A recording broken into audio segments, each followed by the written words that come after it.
Greetings to you in the precious name of our Lord and Savior, Jesus Christ. Welcome to this 5-minute quick devotion, and I pray that you will continue to be blessed as we share about gates for the next few days and to see the importance and the relevance of gates in our life and what the Bible has to say about gates. And the book of Psalm chapter 24 verse number 7, the writer of the Psalm says, "Lift up your heads, O you gates, and be lifted up, you everlasting doors, and the King of glory shall come in." The writer of the Psalms definitely was before the cross, and therefore he looks at a certain gate and he commands the gates to be lifted up and the everlasting doors to be lifted up. Why? The King of glory will come in. Now, what are gates all about? Before we get into that, I want to let you know that the psalmist was looking towards a certain future and commanding the gates to be open. But today we are post-cross, and Jesus has completed everything that needs to be completed. He cried, "It is finished," and we live post-cross. Therefore, the gates are open.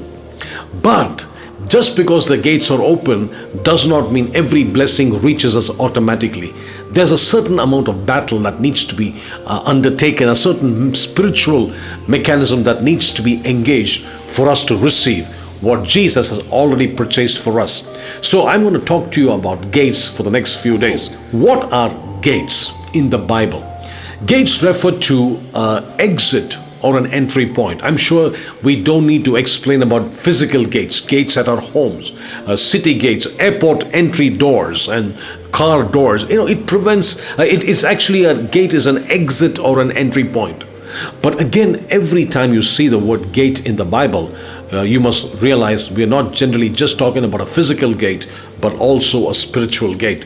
Or in other words, before every natural gate, is behind that there's a spiritual gate. So therefore there are two types of gates. The first gate is a natural gate, and the second gate is a spiritual gate. Natural gates are gates which you see in our homes, but spiritual gates hold destinies, hold what belongs to you. Yes, Jesus has won over the victory over Satan, and the gates of hell, he said, will not prevail against the church. So therefore it's very important that you understand this basic concept is that before you conquer a physical gate, you have to conquer a spiritual gate. What are gates? Gates are something which is holding something back from you. It could be a job.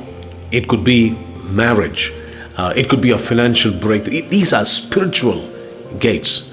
And so as we continue this teaching about gates, and I pray that God will begin to speak to you and how to direct your words to be able to open these gates, because as I made a mention, the gates are open. Psalm chapter 24 verse 8. Who is this King of glory? The Lord strong and mighty. Lift up your heads, O you gates. Lift up you everlasting doors, and the King of glory shall come in. 2,000 years ago, the King of glory entered into the gate of Hades, gates of hell, and plundered hell, destroyed Satan, and he won back whatever belongs to you and whatever belongs to me. What Adam lost, the second Adam gained. Therefore, the gates are technically open. But the Lord has left us a mechanism, a spiritual mechanism, to be able to plunder what belongs to you. Yes, Jesus has won over the war, won over Satan, but we need to also follow Jesus in the battle to receive what belongs to us. And it is done through understanding and by faith. So see you tomorrow as we continue this teaching on gates.